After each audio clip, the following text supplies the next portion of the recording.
There's something magical about stories that transcend generations, especially when they carry more than just facts. They bring life lessons. This video isn't just a regular biography. It's an invitation to be inspired and improve your English while diving into the journey of someone who defied the impossible. Those who listen closely to this story will realize that every new word in another language can carry an entire universe of discovery. Albert Einstein's path goes far beyond formulas. It pulses with humanity, mistakes, comebacks, and a thirst for knowledge that never faded. The goal here isn't just to teach technical vocabulary or idiomatic expressions.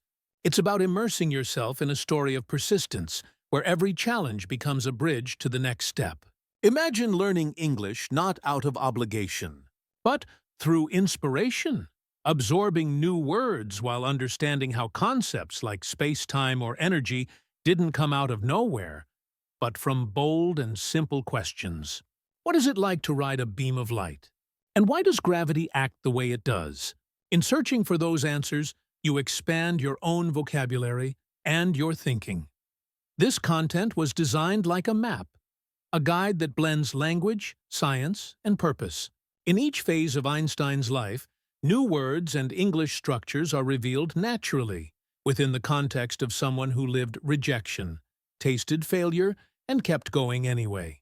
Here, learning English becomes something deeper, a tool to understand the world, connect ideas, and, maybe, even rewrite your own story.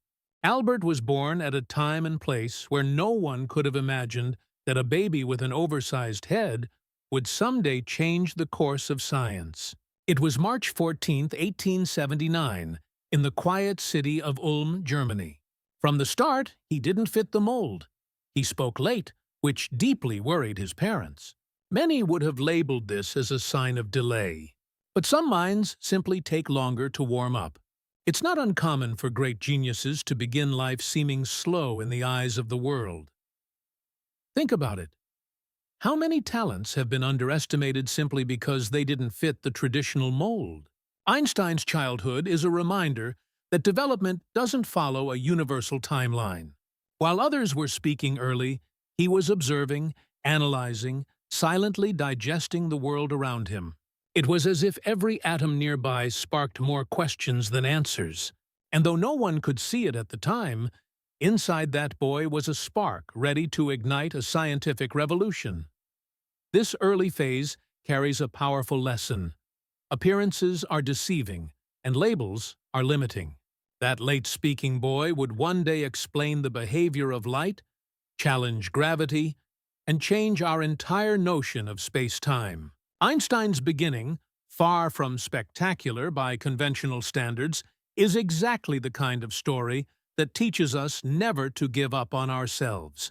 Because sometimes, it's in the silence of childhood that the loudest ideas of the future are born. Some discoveries seem small but open doors to entire worlds. At age 5, Albert received a compass from his father. A simple gift, right? But that object, with its restless needle always pointing north, ignited a spark that never went out. He began to wonder, what moves this needle, even when no one touches it? That moment marked the birth of his obsession with invisible forces, a fascination that would guide his thinking for the rest of his life. That kind of curiosity isn't taught in classrooms. It's a restlessness that comes from within, like looking at the sky and sensing there's something beyond. Most adults would have overlooked the compass, but Einstein, already inclined to question everything, saw it as a portal. That's how true explorers think. They don't wait for answers. They get uncomfortable with mystery. And that discomfort is what drives science forward. If there's one lesson from that scene, it's that we should never underestimate a simple question. The why that comes from a child's mouth can carry more weight than 1,000 memorized formulas. From that single spark, he began his journey toward quantum physics, relativity, and the understanding of gravity. All because, one day, while staring at a compass, he chose not to accept the world as it is, but to imagine how it could be. Einstein never fit into the traditional school system. While many students memorized formulas and dates, he wanted to understand the why behind everything. The educational system at the time valued obedience and rote learning, not curiosity, and that suffocated him. He was even labeled lazy and unruly, a problem student. One teacher confidently declared, "This boy will never amount to anything." Little did they know they were speaking about one of the greatest minds in human history. The rigid environment, with no room for imagination, turned every class into a burden. Instead of nurturing curiosity, schools seemed to suppress it. For a young mind already questioning light, gravity, and the nature of time, being treated as worthless was painful. But that friction made him stronger. He learned early on that not every path to success comes with immediate approval. And, more importantly, that a system can be wrong, even when everyone insists it's right. The truth is, traditional schooling doesn't always know what to do with minds that don't follow the script. How many other Einsteins have been silenced for being too different? He, however, refused to be molded. The rejection he felt from the school system pushed him toward a different path: intellectual autonomy. It was in the discomfort of not fitting in that he found the strength to imagine a universe far beyond chalkboards and notebooks. While words escaped him and grammar rules confused him, there was one language that made perfect sense to Einstein: mathematics. To him, it was like music for the mind. He called it the language of the universe, and not by accident. Numbers, formulas, and patterns didn't lie or judge. They simply revealed hidden truths. Within math, he found freedom, a kind of mental space no traditional classroom could provide. It's fascinating how something so abstract could feel so concrete to him. For most people, math is a headache. For Albert, it was a refuge. Every problem he solved gave him the thrill of uncovering a cosmic secret. He didn't memorize, he sought understanding. He wanted to know what was behind the operations, what each symbol truly meant. Through that, he drew closer to the very essence of the universe, atom by atom, energy by energy. But it wasn't just about numbers. It was about purpose. Math gave him the structure to shape his boldest ideas, like bending space-time or proving that light behaves as both particle and wave. With just pencil and paper, not fancy labs, he laid the groundwork for quantum physics. The deeper he went, the clearer it became. This was his path, the fertile ground where imagination and logic could finally walk side by side. Behind every great mind, there are often quiet voices offering inspiration. In Einstein's case, those voices came from home. His mother, a strong and sensitive woman, encouraged him early on in music. She insisted he learn the violin, not as a chore, but as a form of expression. At first, he resisted, like many children. But over time, he discovered that music was an extension of math, full of rhythm, harmony, and hidden beauty. That influence shaped not just his tastes, but his way of thinking. His uncle Jacob was the classic intellectual instigator. He had a gift for turning equations and formulas into games, challenges, and puzzles. For him, solving a math problem was like going on a treasure hunt, and Einstein eagerly joined the adventure. What could have been dull became exciting with his family's help. That's the thing. When knowledge is wrapped in affection and encouragement, it gains a transformative power no school alone can offer.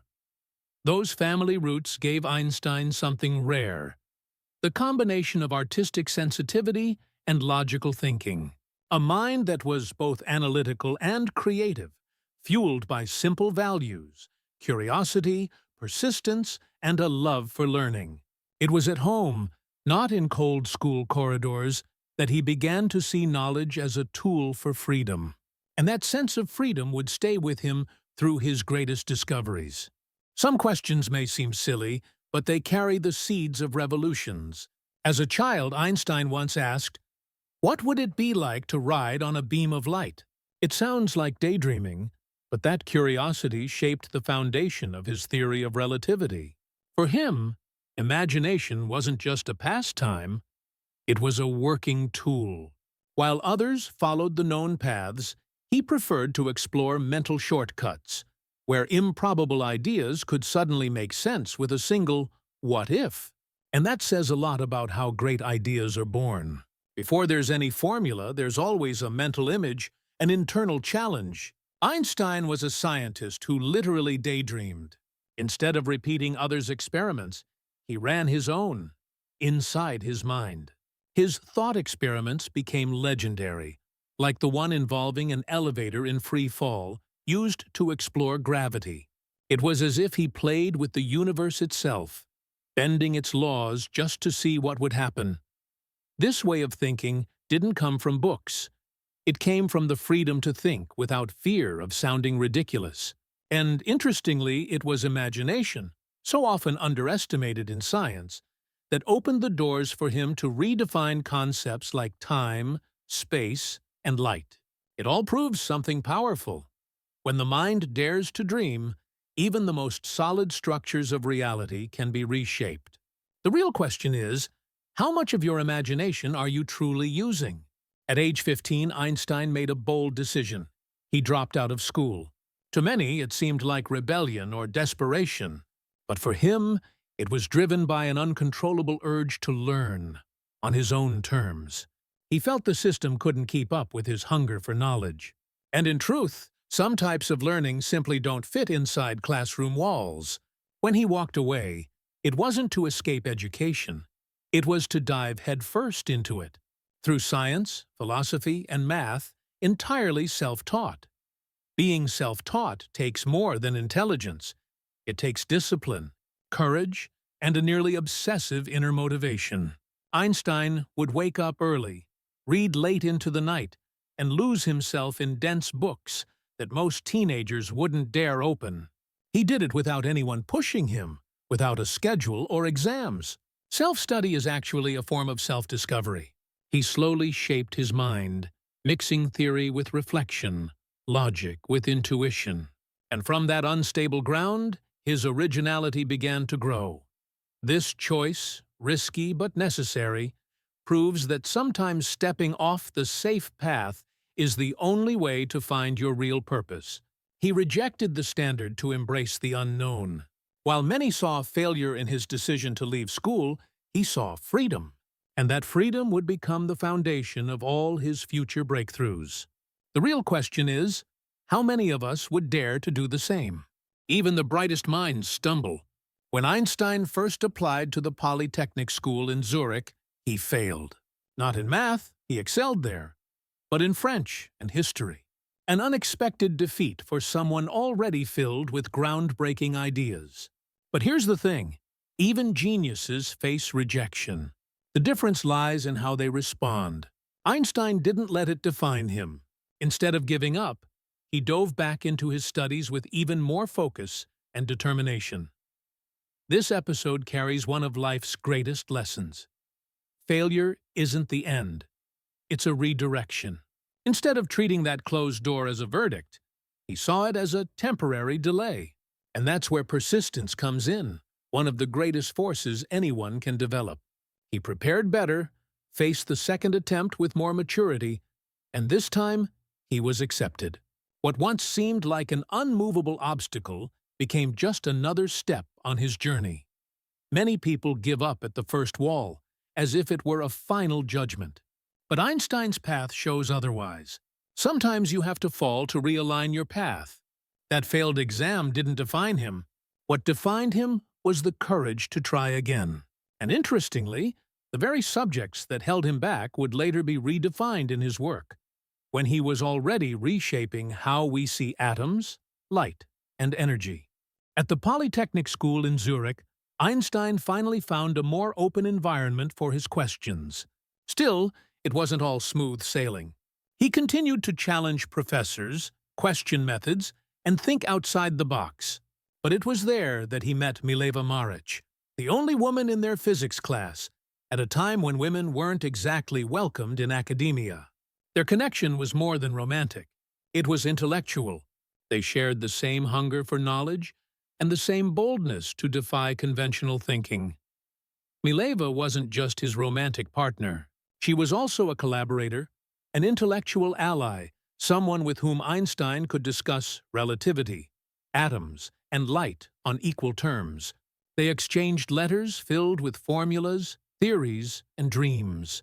This deep connection gave rise to a rare bond, one that went beyond marriage and touched on a shared sense of purpose.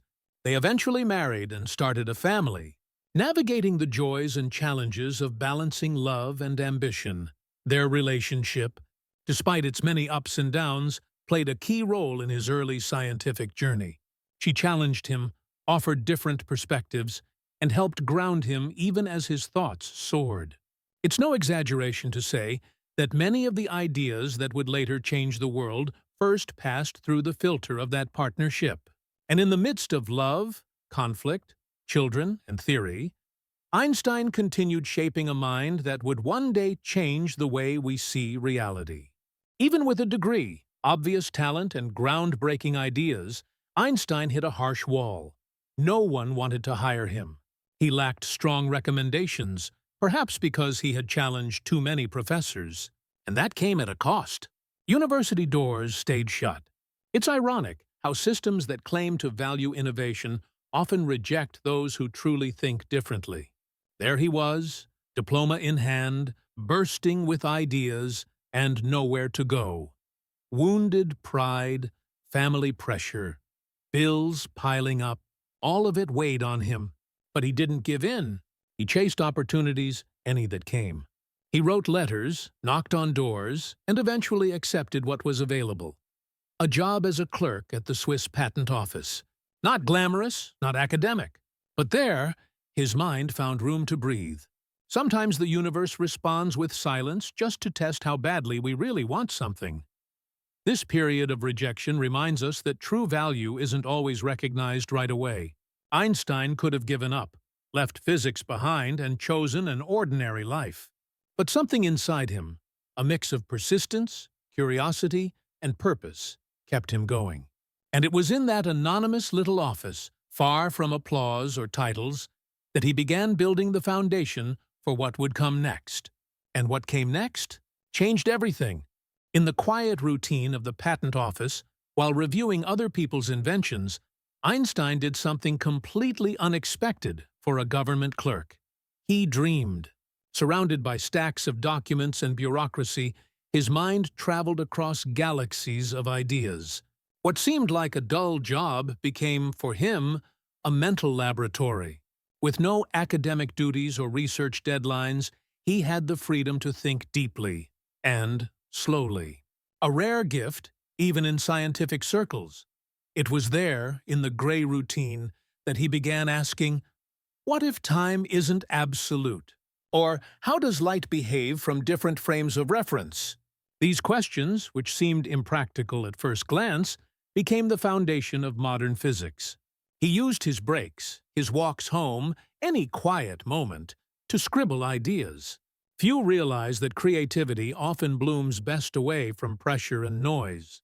Amazingly, without a lab, without prestige, without resources, he began shaping ideas that would redefine gravity, energy, and the very fabric of space-time. It was in that modest office, unnoticed by the world, that he wrote his boldest papers. And all of this led to one particular year, a year that would become known as the moment when a common clerk revealed himself to be a revolutionary genius. Imagine publishing 4 scientific papers in a single year, and all of them changing the course of science. That's exactly what Einstein did in 1905, his so-called miracle year. Without a laboratory, without a prestigious academic title, just with pencil, paper, and an unstoppable mind. He introduced ideas that shook the foundations of physics. One of them explained the photoelectric effect, showing how light behaves like a particle. This shocked the scientific world and laid the groundwork for quantum mechanics. In that same year, he published another paper on Brownian motion, providing strong evidence for the existence of atoms, still debated at the time. But he didn't stop there. He introduced the special theory of relativity, revolutionizing our understanding of time and space. And as if that weren't enough, he presented the now famous equation E = mc2, proving that mass and energy are interchangeable. A simple yet profound idea that would later fuel technologies no one had even imagined. The impact wasn't instant for everyone, but slowly, the scientific community began to grasp the brilliance of what he had done. Einstein, however, wasn't seeking fame. His focus was truth, a deep understanding of how the universe works. That extraordinary year, lived by a quiet patent clerk, became a turning point in the history of science. And though the world began to notice his genius, he remained committed to his process. Question, imagine, and write. Always. After 1905, the doors began to open. Slowly, the papers that had been ignored or questioned were now studied with increasing attention.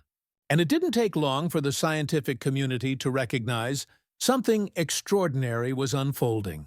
Einstein started receiving invitations to lecture, to take on professorships, to attend global conferences. But what's most interesting is that, despite the rising fame, he remained remarkably humble. What lit up his eyes wasn't attention, but ideas. They called him a genius, a revolutionary, a man ahead of his time. And he, with a mix of shyness and humor, took it all in stride. Perhaps because he understood that real knowledge is always a work in progress. Rather than settling into recognition, he dove even deeper into his studies. Relativity was just the beginning. Bigger questions still circled in his mind, and he was determined to chase them. What's curious is that even at the height of his fame, Einstein didn't seem impressed by his status. What truly moved him was mystery, the unseen, the unanswered. His success, far from being a destination, became fuel to go even further. While the world celebrated him as a scientific celebrity, he was still that curious boy, enchanted by a compass, and that restless spirit had much more to uncover. While the world plunged into the chaos of World War I, Einstein moved in the opposite direction. As many German intellectuals signed manifestos supporting the war, he openly stood against it. He was a lone voice, but a firm one. To him, using science for destruction was a betrayal of its true purpose. His peers criticized him, called him naive or unrealistic, but he didn't back down. For Einstein, peace wasn't a dream. It was a duty. It's easy to be a pacifist when everything's calm. The real challenge is holding that position when the world demands violence. Yet Einstein believed that science's true value lay in uniting people, not dividing them. He used his growing fame to write letters, publish articles, and speak out in defense of dialogue, reason, and humanity. He wasn't just a scientist, he was a public thinker willing to go against the current. And that takes courage, of a different kind, but just as necessary. This stance put him at odds with many of his fellow citizens, but he accepted that rejection as the price of staying true to his principles.